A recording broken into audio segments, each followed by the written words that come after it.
Girls ઇન્સ્ટિટ્યૂટમાં assistant professor તરીકે accounts ભણાવું છું અને સાથે સાથે મારો અભ્યાસ પીએચડી ચાલુ છે. એનાથી પહેલાં મેં બીકોમ જેબી ઠક્કર કોમર્સ કોલેજમાંથી 81% સાથે પાસ કર્યું. એમકોમની અંદર હું કચ્છ યુનિવર્સિટીમાં ગોલ્ડ મેડાલિસ્ટ રહી ચૂકી છું 2019 બેચ. ત્યારબાદ પ્રોફેસરની નેશનલ લેવલની એક્ઝામ જે હોય છે યુજીસી નેટ એ મેં પ્રથમ પ્રયત્ને જ પાસ કરી છે. મારા એમકોમનું રિઝલ્ટ આવ્યું એનાથી પહેલાં જ.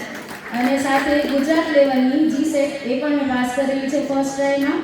અને આ બંને પરીક્ષાઓમાં હું એવું કહી શકું કે તમને કોઈ પણ જાતનું માર્ગદર્શનની જરૂર હોય તો હું અહીંયા તમામ સમાજના વિદ્યાર્થી મિત્રો માટે સેવા આપી શકું એમ છું. અને કંઈ પણ જાતની કોઈ પણ પ્રોબ્લેમ હોય તો તમે મારો સંપર્ક કરશો, કારણ કે આ બંને પરીક્ષાઓ એટલી અઘરી હોય છે કે જેનું નેશનલ લેવલનું રિઝલ્ટ નેટનું 100માંથી માત્ર 6 જણા જ પાસ થાય છે.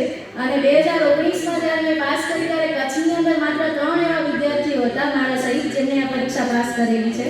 અને અત્યારે હું રિસર્ચની જે દુનિયા છે અત્યારે એની અંદર આર્ટિફિશિયલ ઇન્ટેલિજન્સ ઉપર કામ કરી રહી છું અને એની સાથે સાથે એને અકાઉન્ટ્સ સાથે કેવી રીતે જોડવું એના પર રિસર્ચ કરી છે.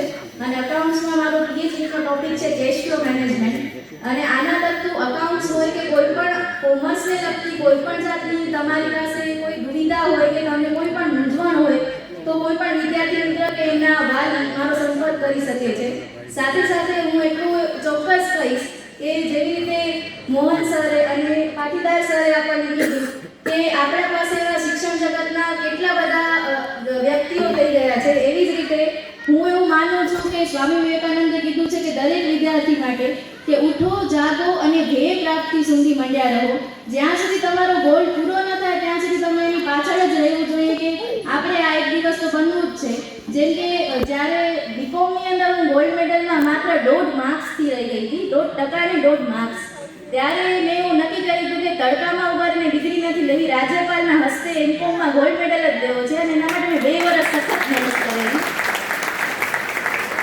અને ત્યારબાદ 9મા ધોરણથી મેં વિચારી રાખેલું હતું કે કોલેજમાં પ્રોફેસર બનાય, પણ મારા ઘરમાં 10 ધોરણથી વધારે કોઈ ભણેલા નહીં, તો એ વખતે માર્ગદર્શન મેળવવું બહુ મુશ્કેલ હતું.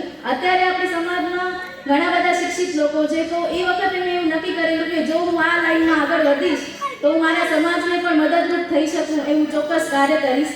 અને આ સાથે હું એટલું જરૂરથી કહીશ કે એક તમે આપણે કહીએ કે પુરુષ સફળ થાય તો એના પાછળ એક સ્ત્રીનો હાથ હોય છે, પણ હું એવું માનું છું કે એક સ્ત્રી સફળ થાય તો એની પાછળ મારા પૂરા પરિવારનો હાથ હોય છે. અને અત્યારે અમે મારા લગ્નને 1.5 વર્ષ થયું છે, એટલે મારા ઘરે અમે 4 પેઢીઓ સાથે રહીએ છીએ. હું, મારા સાસુમાં, મારા દાદીજી સાસુ અને મારા પરદાદીજી સાસુ, 3 પેઢીઓ મારી ત્રિશક્તિ છે, જે મારી તાકાત છે કે આ લેવલ સુધી પહોંચવા માટે મને અથાગ એ લોકોએ મારા સાથે પણ મહેનત કરી છે અને આ લેવલ સુધી મને પહોંચાડી છે. અને આગળ પણ એ લોકો મને બહુ જ વધારે મદદરૂપ રહ્યા છે. હું એવું માનું છું કે દરેક સ્ત્રીની સફળતા પાછળ એનો પરિવારનો હાથ હોય છે. તો અહીં બેઠેલી તમામ માતા, દીકરી, બહેનો, તમારી જો તમારી ત્યાં કોઈ પણ દીકરી કે દીકરો ગમે એ ભણવા માંગતું હોય તો એને તમે પૂરેપૂરો સફળતાપૂર્વક પ્રયત્ન સાથે પીઠબળ પૂરું પાડજો. એવું નથી કે અહીં બેઠેલા ગૃહિણીઓ ભણેલા નથી તો એ કાંઈ ન કરી શકે. હું એવું માનું છું કે ગૃહિણીઓમાં જ સૌથી વધારે તાકાત હોય છે કે અહીંયા આ મંચ સુધી પહોંચેલા દરેક તેજસ્વી વિદ્યાર્થીઓની પાછળ પ્રેરણા પણ હોય છે. તો આના માટે હું તમામ સમાજની બહેનોનો પણ આભાર માનું છું. અને આ સાથે હું અહીંયા વિરમું છું. જય મા ઉમિયા. ધન્યવાદ પ્રેક્ષાબેન. ત્યાર પછી હું આમંત્રિત કરીશ